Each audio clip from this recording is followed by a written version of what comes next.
Sue, here we go. Okay, we're live now. Hi, everybody. I'm Dr. Patti Ashley. I'm excited to be here today with you on this shameless Facebook Friday Live. I got one guest here and another guest I'm going to introduce to you. This is Mowgli, my healer kitty. My series is on grief, grace, and the holidays. And thanks for joining us. Let us know if you're here over in the chat room. But let me introduce my guest today. I'm so excited to have an intuitive, best-selling author, workshop presenter, featured journalist. She's been an intuitive since childhood, and she helps people tap into their powerful intuitive guidance.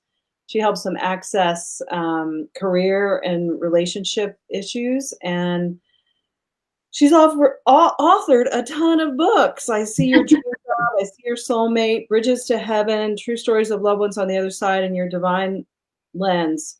And they're all roadmaps for manifesting the work you came here to do, the love you came to experience, and connecting to your departed ones for healing. So welcome, Sue Frederick. Hey, Patty, you're my friend. It's a pleasure to be here with you. I am just so impressed with what you're doing with your work and your book, and it's an honor to be here. Well, thank you, and I'm so honored to have you. I mean, you've done so much good work in the arena of grief, and I know you have a lot of things that you're going to be able to share with our viewers today. So thanks so much for taking the time to be with us.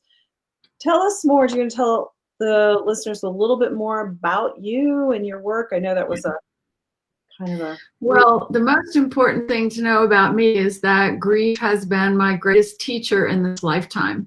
It has broken me wide open since I was in my 20s.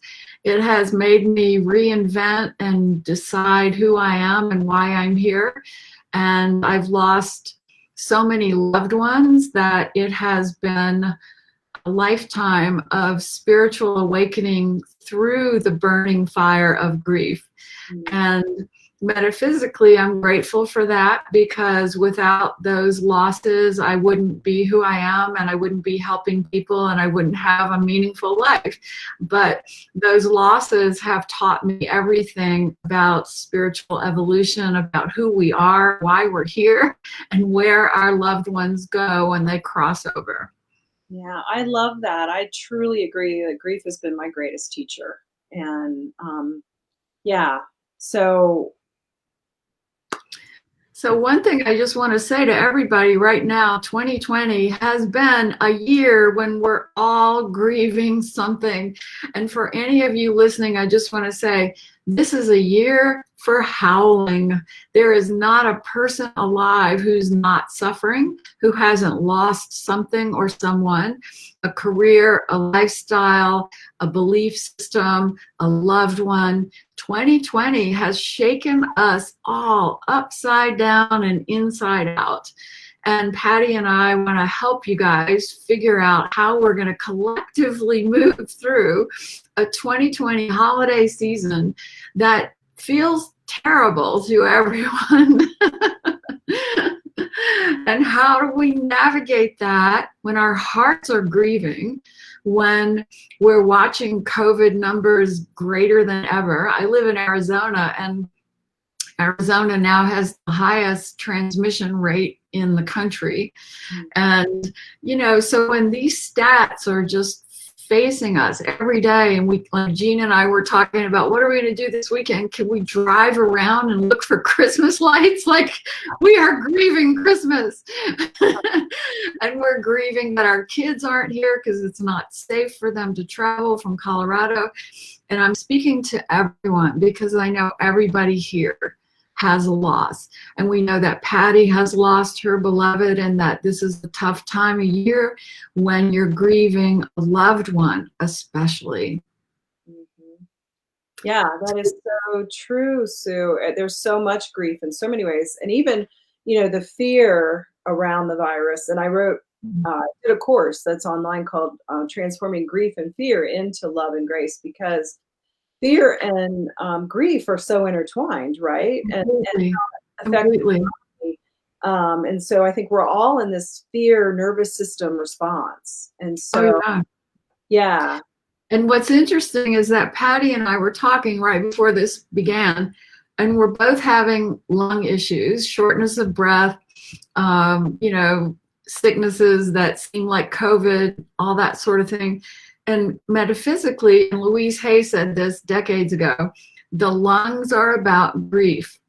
Isn't it fascinating that COVID is about the lungs not being able to get air, and that's COVID is about grief, that we have needed to feel our pain and howl it and release it for so long.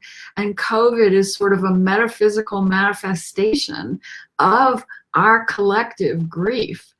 And anybody here is probably going through some sort of health challenge because it's been a heck of a year.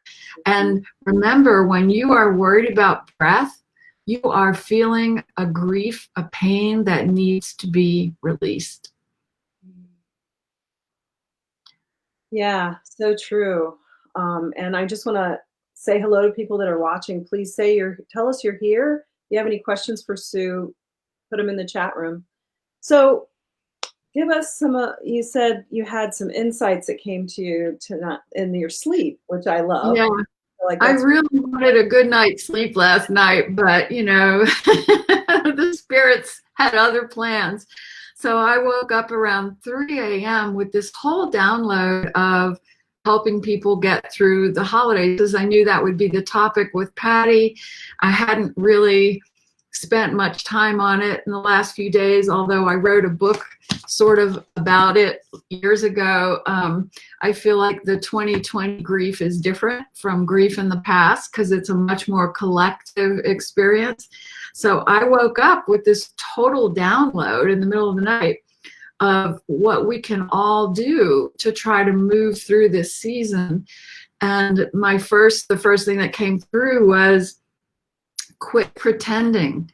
And what that means is, in the past, being unauthentic was the way to be. You go to a holiday party with people you don't even like, you're peppy, you pretend. 2020 has called us to an authenticity, a sharing of our pain that has connected us on a very deep human level that we've needed to connect on. We are connecting with our shared humanity now as we share our pain stories, we share our grief. If you do get together with friends over the holidays, please be raw and open and authentic and real, because we are being called to do that. And there's no more hiding your grief and going out to a party and looking all great and pretending that life is wonderful. We need to show up with our hearts wide open and be as authentic and caring as we can, because when we say, hey, I'm really hurting because of such and such, it gives other people permission to share their pain and share their grief. And that's where we do connect. That's where we help each other get through this. The time of pretense is over. 2020 has just kicked it out the door. Right.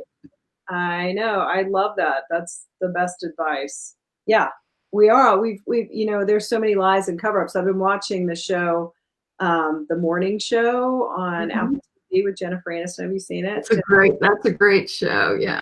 And I've been thinking a lot about that, about, you know, how we've created this system of lies and cover-ups and corporate greed. Right. You know, everything has to look good on the outside. And so I think your point is so important, that what if we were all to show up as our authentic self? Right. You know, not the world for a loop, you know. Suddenly we're really speaking from our hearts. Suddenly we're not, you know, pretending that we're perfect, you know, pretending that everything is great. And what I've noticed is that in the few times I get to see people, because, you know, life has changed so much now, but when I do occasionally get to see people, it is a much more raw and real conversation. And it is, you know, all of that stupid competition that women do with each other, that seems to have really disappeared or taken a pause, because now I think we're able to hold each other's hearts in a much more profound way. And I think that's part of what we've been called to do in 2020, drop the pretense. And that was the first thing. I had to wake up at 3 a.m. and write that down last night. Is at the beginning of the year, I thought, well, isn't this cute? It's 2020, like 2020 vision. We get to see clearly what is it we want to see. I'm like, whoa, we got to be careful what, Well, let me explain the numerology of 2020, because, a year ago, I was given this brief little talk at eWomen Network here in Phoenix. I love eWomen Network. It's a national group of women who meet and help each other promote each other's businesses. And they were asking me to give a little talk on the energy of 2020. And first I want to say, when people go to a talk like that, they only want to hear good news, right? So I was trying to couch what it was about, but I was saying, 2020 is the number 22 based on the number 4. In numerology, that's kick-ass consciousness shifting.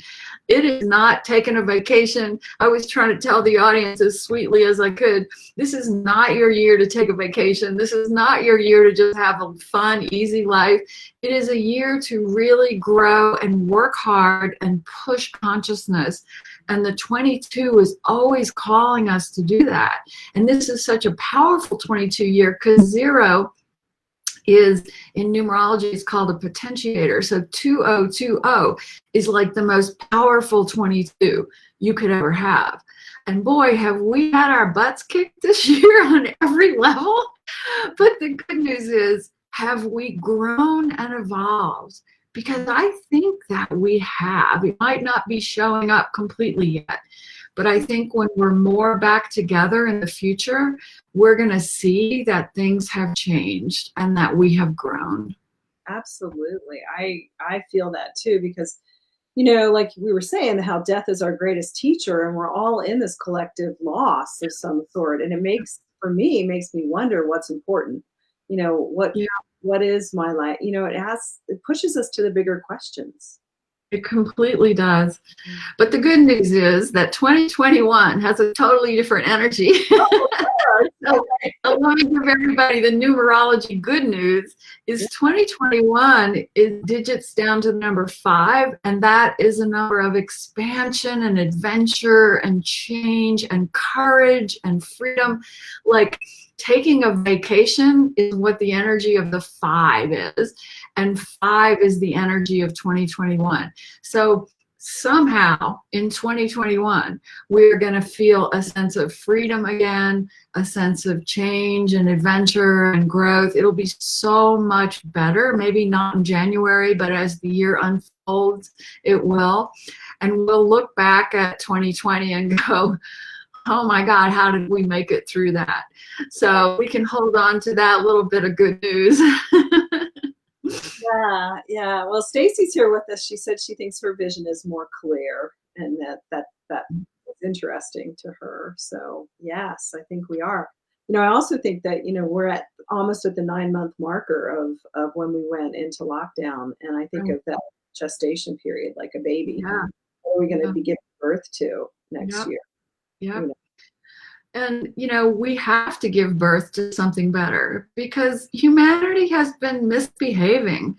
There's a basic golden rule in the Bible, way back in the Bible, do unto others as you would have them do unto you. And, in all things, Jesus said, in all things, do to others as you would want them to do to you. And whether you're Buddhist, Hindu, Christian, just plain spiritual, not religious, there is a sense that we have broken that rule, that we have mistreated each other, that we have not done to others as we would have them do to us, that we've done to others before they can do to us, that has been our paradigm. And so I'm really hoping that as we kind of remember who we are, as we embrace our grief, as we open our hearts, we're going to remember that we are here to be compassionate and kind to each other. Forget our political arguments. I think we've learned the hard way that our ideas will never be the same, that we can't win enough political arguments to be right, that we've got to get out of our heads and into our hearts. And that's the gift of 2020, I think. Yeah. Oh, I completely agree. Yes. Yeah. So I want to, and I'm not going to go off on a tangent now because I know you have 2 more points for us, but at some point before we finish today, I want the numerology piece that's in your book, Bridges to Heaven, which I have here. Get it on this. I want you to share a little bit about that because you were talking about the numerology of 2020, but I don't want to get off because I want to hear your other 2 points. We have number 1, stop pretending.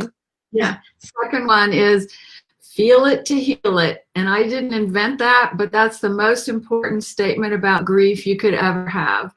We can try to stuff our pain away, stuff our grief away, but it will resurface in the most dysfunctional ways. It'll make us angry. It'll make us misbehave in all kinds of ways. But if we can just take a minute, go into our hearts through meditation or spiritual practice once a day, and just breathe into that pain. I even say cry it out first thing in the morning when you wake up. Put your hand, upturned palm in front of your heart chakra. Just feel that pain. Imagine the pain pouring into your hand, and then release your energy of pain to the universe to be transformed to love. That 10 minutes of acknowledging your grief, of sitting in it, of crying it out, and then of moving it energetically to be transformed into love. That sounds like a simple, silly little exercise, but what it does is it helps you then get through the rest of your day without that gnawing pain of grief just nipping at your heels, because you've dealt with it, you've faced it, you've embraced it, you've released it. Now, when I'm in raw grief, meaning I've just lost someone recently, I have to do that twice a day. I have to do it at sunrise and sunset. Or I have a lousy day because the grief is just on me all day.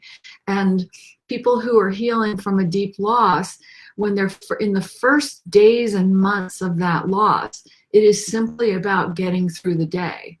And we can't get through the day unless we take a sacred moment to feel that pain, feel it deeply, cry it out, and release it, and then go about our day. So that was the second point, just to remind everybody that unless you feel it, unless you give it attention, it is going to nip at you and mess with your life in ways that you just don't want. You don't want that. Mm-hmm. So take a moment, everybody. Sit down first thing in the morning, meditate, quiet the mind, feel the pain, cry it out, and release it. You'll have a better day. You'll have a better holiday season. You know, Patti, you know that feeling of raw grief. When we don't embrace it, it becomes like a toxic poison to us. It'll even make us physically sick. Mm-hmm. Well, and as Carl Jung says, you know, what we resist persists and often grows stronger. And I think we live in a culture, and this is so much my work, is helping people understand just what you said, is, you know, you do have to feel it to heal it. And we don't like to feel pain. We've been taught to get over it, stop crying, move on, exercise, you know, and just making it, but really making it better. And I love that whole letting the heart chakra, you know, the releasing and feeling the what you're experiencing, and then letting. I love that. I think it's one thing I want to say is that a lot of people who are grieving separate their physical health from grief. In other words, they'll go to their doctor and say, hey, I'm nauseous all the time. Like when my husband Paul died when I was 29, I couldn't keep food down for months. Food nauseated me. Like it was really scary physically, because I would go into a restaurant to eat with friends, and the smells of food would just nauseate me, and I ended up running outside and throwing up in the grass. And some people said, well, you might have something wrong with your stomach. You need to go to a doctor. Honey. My body was saying, I can't stomach this story of Paul dying. I can't stomach it. And so what I needed was that quiet meditation, going in, feeling it. Because I was 29 and I was like, this is not going to stop me. This is not going to ruin my life. I'm going to be tough. And I look back at that stupid young girl and I go, girl, you just needed to cry your freaking eyes out, to quit running 3 miles a day, to just be in the pain for a bit. And it was the hardest thing in the world for me to do. So I threw up for 3 months until I was finally able to cry my frickin' eyes out and to tell everybody, I am devastated by loss and I don't know if I can get through this. That simple statement kind of shifted it for me and allowed me to reach out to others for help and comfort and to embrace my grief. So whatever it is you each have to do to embrace that grief, do it so that it doesn't make your body sick, because that is part of what happens. We have to express that grief somehow. And if we're not going to do it emotionally, you better believe your body's going to start trying to find a way to do it for you. Well, and that's what I was saying to somebody earlier. You know, I was thinking for me, December was going to be detox December because of all the food I ate at Thanksgiving. Well, be careful what you wish for, because I am detoxing with whatever I've been feeling the past couple of weeks, not well at all. And I'm like, oh, you know, I do believe that we detox our emotions through our physical body as well. And I also wonder if a lot of what's going on with the pandemic is there's so many toxins in our collective unconscious. Yeah. So my hope of the silver lining, like you said, when we get to 2021 and the years after, that we've released and we've really gotten more clear on what is the healthy way to be in relationship and be with our hearts. Yeah. And imagine getting to say to somebody, and they simply listen, they don't try to fix you, to be able to say, I am devastated with grief, and have that other person just go, I feel you, baby. I'm wrapping my heart around you. I'm with you. And not saying, you know, go see your doctor, go exercise, eat better, like whatever people want to say to try to heal you, control you, fix you. You know, this is a time to let all that behavior go and simply just be in that grief. It's the only way through it. It's the only way through it. I think we're really blessed if we have at least one enlightened witness, is what I call them, people who can do just that. Mm-hmm. And it's hard because if people are really with you, they're going to feel your grief and they're not going to like it and they're going to want to fix it for themselves. Right. And so it's such a gift that somebody can show up in that space. And I completely agree, because that's how we get through it. We can't go around it. We have to go through it. So here's a really practical tip that you can use with your friends when you're either trying to express your grief or you're listening to them express their grief. After you pour your heart out to somebody, then you say, you know, tell me what you heard me say. Pretty simple. And they have to reflect it back to you just the way you said it, without changing it, fixing it, improving it. And as they do that to you, then, you know, they say, did I get it right? Did I hear exactly what you wanted me to hear? And you say, yes, you did. And then say, are we complete? Yes. Simply that with somebody about sharing your pain is magnificent, because nobody's the fixer. Nobody's going to change it, but somebody's simply just going to listen to you share it. Mm-hmm. And that's hard for people, man. You know, I'm from a family of engineers. Most of the men I've loved have been engineers, and they just want to fix things, you know? Yeah, I know. So, and for me, the thing I wanted to do was tell the stories. And so that's what I always say to people is listen to the stories, because what happens is people go, oh, I don't want to talk about him because it might remind her of Lawrence. And so I don't want to bring, like I'm going to forget. And I would feel closer to him, and it helped me move the grief to just, oh, let me tell you about the time that we went to, and, you know, or, you know, he forgot. That's such an important thing, is to say, tell me the story of your grief, baby. Tell me the story of your last day with your loved one. Yep. Tell me, in our culture, we think that's bad. We think that's being nosy or intrusive. But the truth is, every grieving person is desperate to share their story. And the minute you open the door and let them tell it down to the bones, you are helping them heal. And that's why I wrote my book, Letters to Freedom, which you wrote a beautiful endorsement for. Thank you so much. And you actually, my partner Lawrence actually happened to participate in one of your grief retreats, and I was blessed to know your beloved lover boyfriend. He came to one of my workshops, and that's the most amazing karmic connection that you and I have. Yeah. And so I'm honored to be a part of your story, Patti. Oh, well, I am so grateful for you, Sue. And that's why I wrote the book, because I had so many stories I wanted to tell, and I didn't want to overload my friends with the stories. So friends of people who've lost people, listen, that's all you got to do. You don't have to fix it. All you got to do. Yep.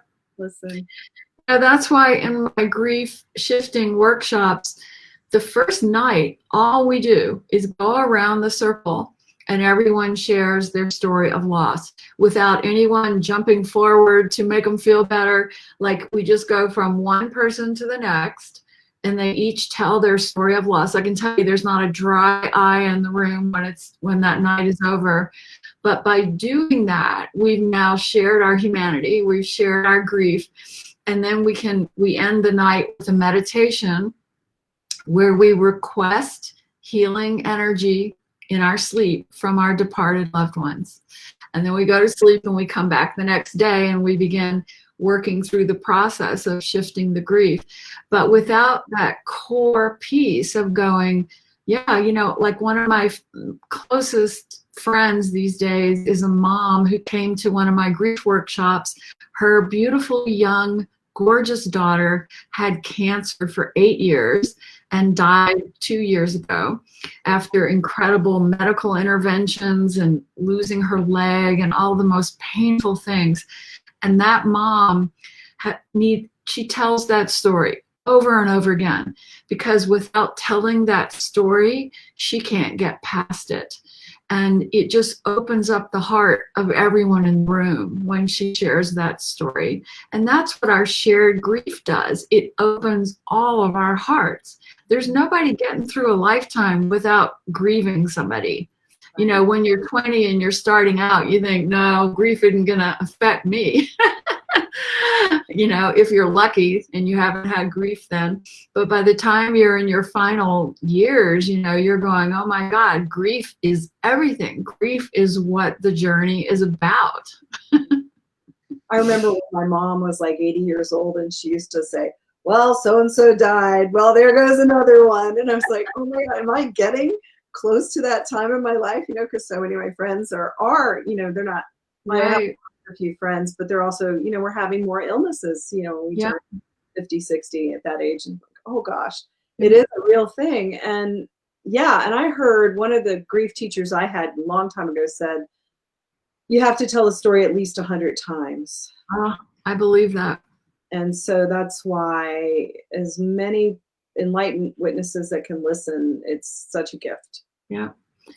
So all of you people out there, if you have a friend who's lost somebody, just call them up today and say, baby girl, tell me your story, because I don't think I've listened well enough. Tell me the whole story. And just go into the details, listen to it all, ask questions like, how did you feel when that happened? And just be there with them. It'd be the greatest Christmas present you could give to someone who's grieving. Yeah. Oh, great advice, Sue. Yes. So what's number 3? Number 3, and this is my favorite because we can all really get behind this. It's called Keep It Sacred.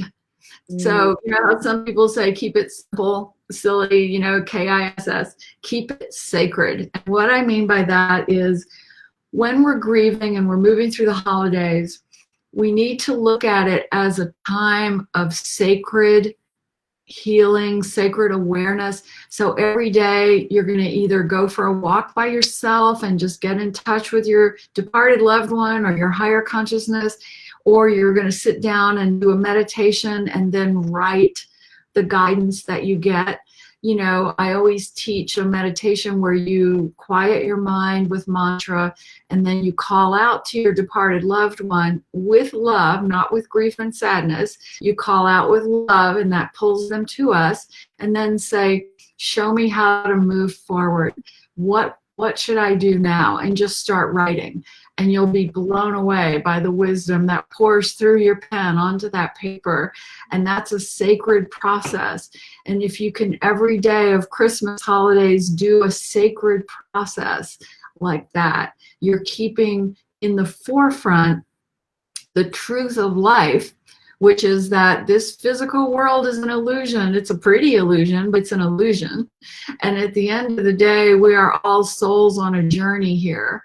And the more we can recognize that and embrace that through sacred process, through being in nature and quietly alone and listening, get back to our sacred selves, that's where we heal. That's where we know what to do next. That's where we understand how to move forward with our life. Keep it sacred. Yeah, and it reminds me of what, Lawrence wrote about was grace, from fear to grace. And I've been kind of continuing on his legacy of teaching grace. And I probably we ought to clarify the reason he was in your grief workshop was he had lost his wife in 20 years, fairly quickly to a brain tumor, a while before him and I were in relationship. But, he felt like there was an opening of his heart that he felt was even bigger than love. And he called it grace. And so that's what I've been, teaching and writing about is, what is grace? Because I think the word grace and sacred, oftentimes have these religious. I know, I was just going to say, that's a totally different thing from religion. You can go to a church and have a completely non-sacred experience, but that's why you have to completely go into your powerful inner wisdom, your God consciousness within you that we all have, to have your sacred space, your sacred time, your sacred awareness. Has nothing to do with church. Yeah, and it's so funny, semantics, we get stuck on language sometimes, and really what we're talking about, or the way I see what we're talking about is nonverbal. Yeah, right. So feeling into grace and feeling the sacredness of life doesn't really even have language. So created language for various things, and so people tend to kind of go, oh, well, that's what that means. So can you define how would you define sacred? To me, it's remembering and experiencing our connection to what lives beyond the physical.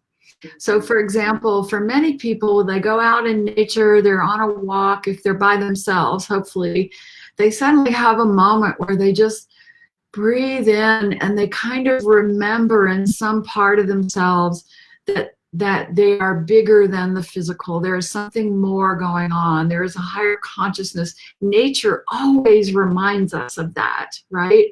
And in that moment of that feeling, if they can take a breath into it and just listen to their inner guidance, their inner wisdom, that's a sacred moment. They can also do it at home. I love mantra meditation as a way to quiet the monkey mind until you finally get to that sacred place where you're beyond your body, you're beyond the monkey mind, you're just in tune now with the larger consciousness of the divine, not the physical. That's our sacred space. And I define it as honoring every single thing, every living being, everything is sacred and it needs to be held. Kind of what you were saying earlier about the heart and, to stop pretending and to tell the truth and show up with heart and authenticity, as opposed to, what was it you said? Do as I say, not as I do, but it's, what was the other one? Or no, what was it? No. You said to do unto others before they do unto you. Yeah. That's not sacred. The sacredness is is do unto others as you would have them do unto you. And every living thing, every part of the earth, all of it, the universe, everything is sacred. And if Yeah. we held everything that way, boy, wouldn't our lives be better? You know, seeing the consciousness in everything and everyone is a completely different way of functioning. And when we can say, I know there's a consciousness beyond what my mind understands, and it's in the trees, it's in the animals, it's in the person who I run into in the store, although that doesn't happen anymore, but it's the person who I bump into who gives me a word of guidance or a piece of advice that's meant to be, you know, that higher consciousness is something that when we allow ourselves to see it, we can see and embrace the divine order of this universe in its perfection. Now, people get mad when I say that because they go, this world isn't perfect. I'm not saying this world is perfect. I'm saying there's a perfection in the divine order of our lessons unfolding for us and of us on our own journeys of evolution, that somehow there's always a door opening when we need it. There's always an answer when we need it. And our job is to say yes, to open our heart, and to trust. Right. Absolutely. Absolutely. And Stacy's appreciating the conversation. Stacy, we appreciate you being here. Thank you, Stacey. Yeah. Too many people are not connecting on this level. And well, and that's why we're all here, right? Is to have these conversations, and Yeah. little bits by little bits, hopefully people, you know, connect to their hearts. Because I know it's been so important to me. And, you know, what you're talking about to me came in, synchronicity is what came into my mind. You know, Right. about how you and I met, you know, and how, Right. you know, our lives are intertwined. And, you know, I really believe, I call it sometimes magic, like a magical mystery ride. You know, it's like, Absolutely. you know, and when we're not in our fear, we're not so gripped in our Right. fear and trying to hold on and make sure we don't lose everything. When we're open, then Yeah. when the synchronicities happen. You know, there are times in my life when I'm so in tune with that synchronicity, where I see it everywhere, where I see the divine plan and everything, where I can kind of feel trusting of whatever comes my way. And then there are other times, like 2020, when I get lost in my fear and my loneliness and in all of that. And I believe that the human experience is to experience both of those things, to understand what the ego mind is all about, the fear when we're lost in that pure physical reality. Man, that's a hell state of consciousness. But unless we experience that, we can't choose the other perspective. We can't say, well, I'm looking for a different possibility of how to live and how to believe and how to think and how to function. And then we step into our divine self, our higher God consciousness, or our synchronicity, our awareness. But we've got to experience both of those. That's part of what we sign up for when we come here as humans. And our problem is, I think, that when we get here and we feel ourselves in all that fear and ego and craziness, we really beat ourselves up for that. And I'm saying, especially in 2020, forgive yourself for anything that you've done or said that wasn't your best, that wasn't of your higher consciousness. Forgive yourself, because we have all struggled in fear this year and in lower consciousness. But the great news is we learned we don't want to be there anymore. And 2021, hopefully, will help us get back more in alignment with that love, that higher consciousness, that knowingness that all is unfolding as it should, because that is a way happier state. And when we're in that state, we're able to move forward with our lives in a very productive way. But man, you can't have the light without the dark. You know, they're all part of the journey. Well, I'm a big fan of Bruce Lipton and Greg Braden, and I'm sure you're familiar with their work. Mm-hmm.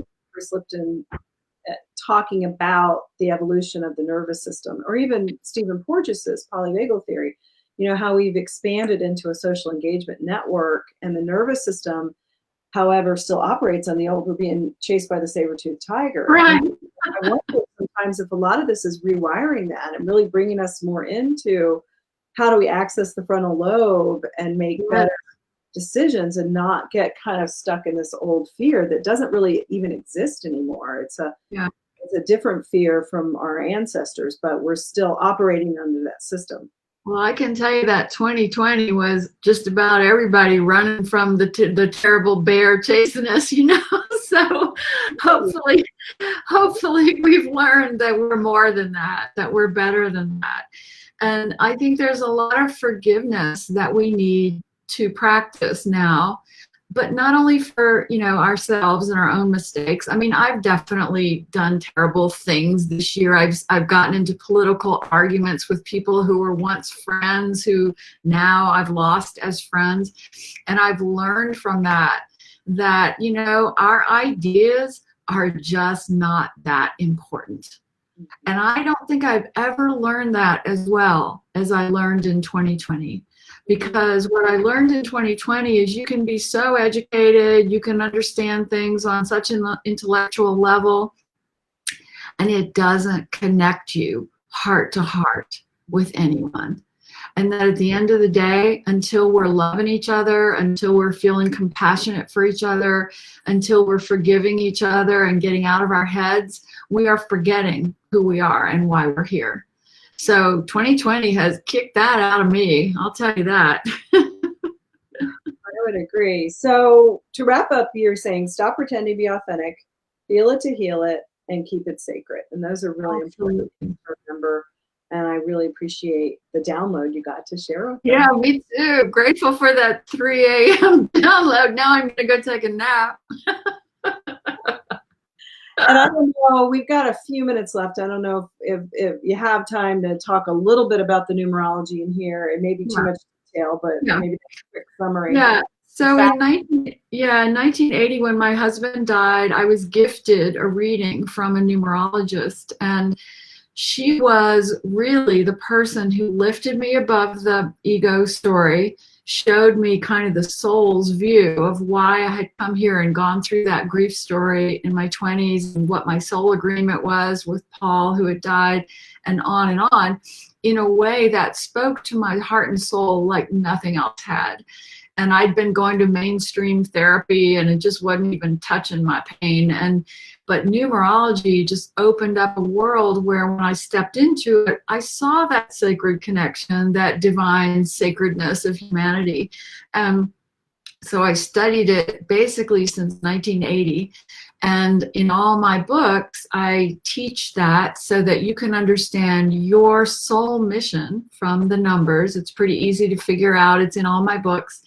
And once you understand that, it helps you know what the right choices and the wrong choices are for you moving forward in your life, what you're here to learn and what your gifts are. That is really explained in numerology. And I teach classes on it and I coach clients on it every day where I help them remember their soul's mission. But the thing that people love most is, what is your soul agreement with another person? That is spelled out in numerology. So I learned early on that Paul, my husband who died of cancer, we had a soul agreement of the number 9, and that's a number of surrender and letting go. It was never meant to be a happily ever after white picket fence story. It was the hardest lessons of compassion, forgiveness, and surrender that came with that relationship. And once you can figure out your soul agreement with people, even the people who've broken your heart, it just rises you above the ego story, helps you live in that higher consciousness. And I have loved it for all these years, 40 years, I think. And if people do a session with me, that's where we go. That's what we talk about. And lifting above the ego story to see those soul agreements, to understand why you've come here. That's how I use numerology. And what I liked was you have different suggestions for people who have different numbers.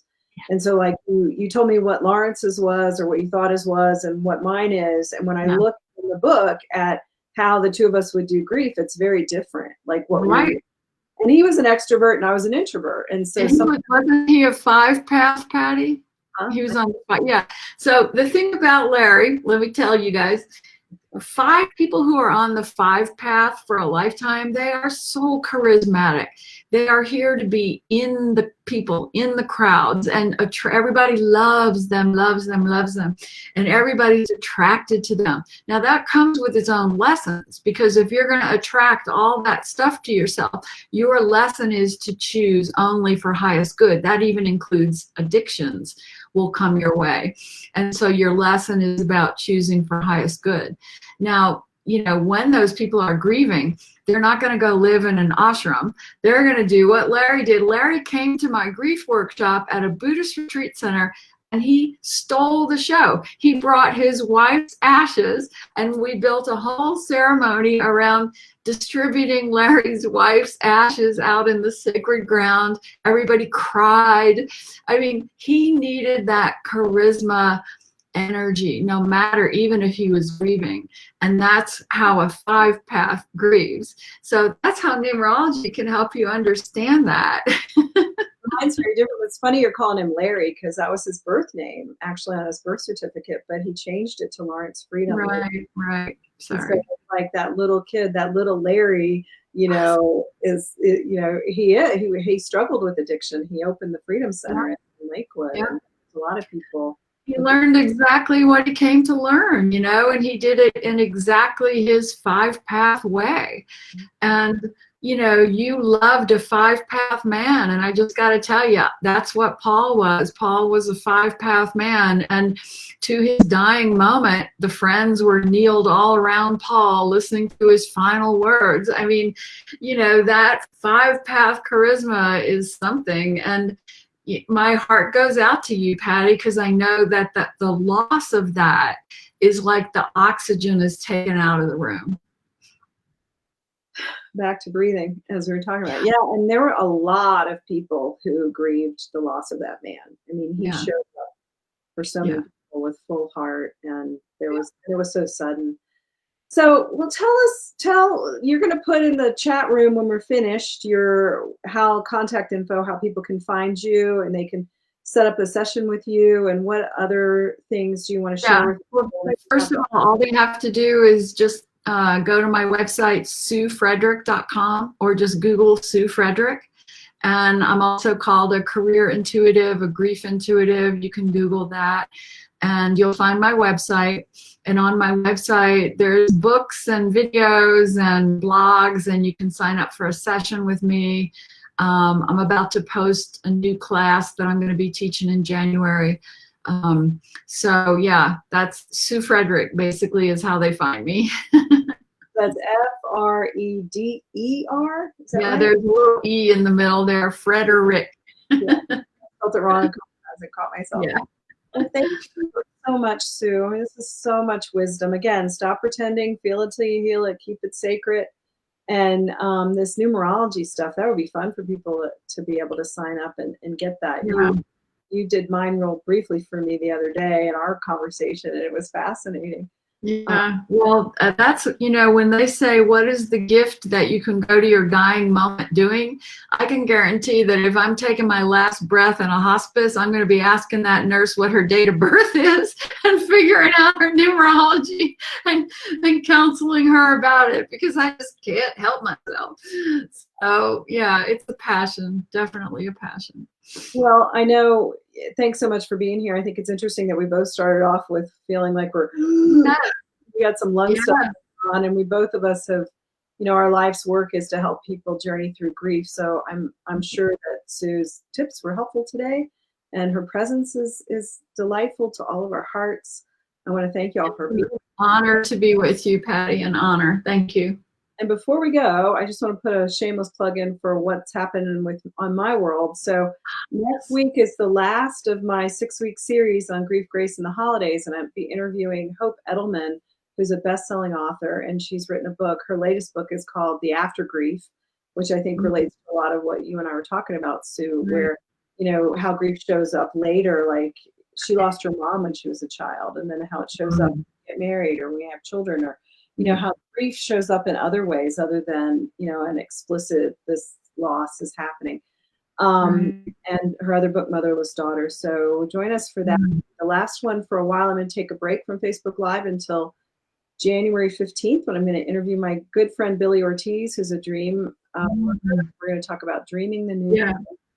And then you can always go to my website, pattiashley.com, and click the link for my course on grief and grace. Perfect. Transforming grief and fear and grace in the holidays. So awesome, Patti. You're doing such great work in the world. Honored to know you. Oh, same, Sue. Thank you so much, and much love and happy holidays. And Happy holidays. We'll talk soon.